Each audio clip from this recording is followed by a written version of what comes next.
ए मनीष अनेक खटी जीवनर 58 वर्ष भितर प्राय 40 वर्ष हेलाणी से हाड़भंगा परिश्रम करिसेंती केबे थकी जाई नांती किंतु आज रोग तांको खटरे शुआई देछि।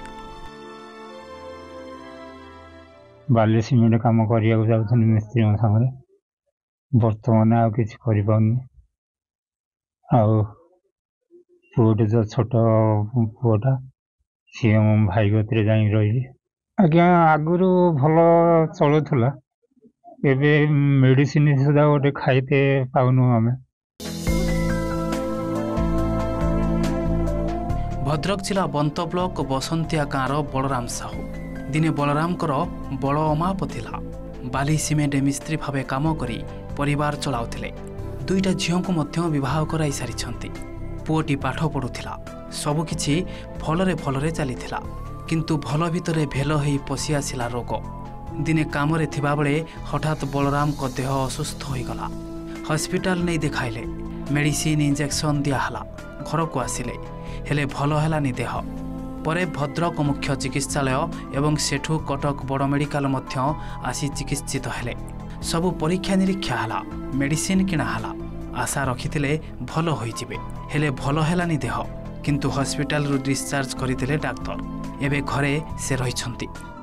3 वर्ष हेला एबा देह खराब होईची एठी 3-4 मास हेला बेसी बिछाना उठु होईची और बहुत कष्ट रे चलुची गोटे पैसा तो पाउनु खर्च करबा को मेडिसिन खाइबा को पाउनु जी जेमती सहायता करछ से भी अनुसार घर चलुची निवेदन करूछु किछि सहायता करंती मो स्वामी भल होई पारे।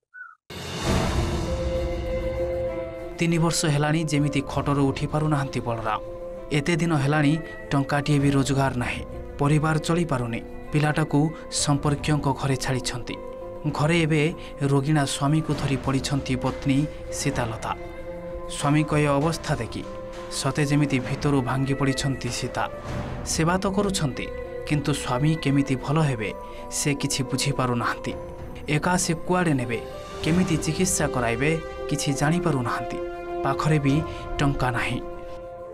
3-4 वर्ष पूर्व कि प्रकार रोग है जैसे बहुत मेडिकल देखेले मोर घसीपुरा एपटे भद्रक दुनिया देखला पर रोग भलानी से घरे पड़ते आमर जो साई सब मिसिकी किसी साहाଯ୍य करछंती छोट पुओटे भी थिला सी पाठ पढ़ापढ़ी करथला सी भी आउ पाठ पढ़ापढ़ी करि पलन ताकू बाध्य से बाहर को नहीं खटुजी जहाँ भी खटुजी से पैसा गुजराण मेटुजी जो राजमिस्त्री काम करी से गुजराण मेटाते किंतु से दिन मजुरिया जेहेतु से 3 वर्ष बर्तमान घरे पड़ी तेणु बर्तमान चलिया बहुत असुविधा हो जदि सेमती कौन स्वेच्छासेवी अनुष्ठान किंबा सरकार तरफ कि साहाय्य मिले ताले से टिके जाई हॉस्पिटल जाई देखा देख कर परिबे कि तंगर से माने सुस्त होई परिबे।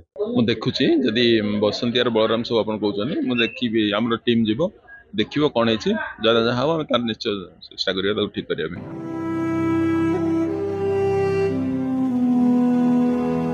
दिन मजूर भाव काम करी परिवार प्रतिपोषण करथिले हेले शଯ୍याशायी हेबा परे स्वप्न सरी सरी आसुची आशा मध्य मरी मरी आसुची अपेक्षा करुचंती जदि सरकारी सहायता किंबा कोनोसी बदान्य व्यक्तिंकर सहायता मिले निश्चित भाव में समाजर मुख्य स्रोत पुनर्बार सामिल हेबे और परिवार को सुरक्षा चलाई पारिबे।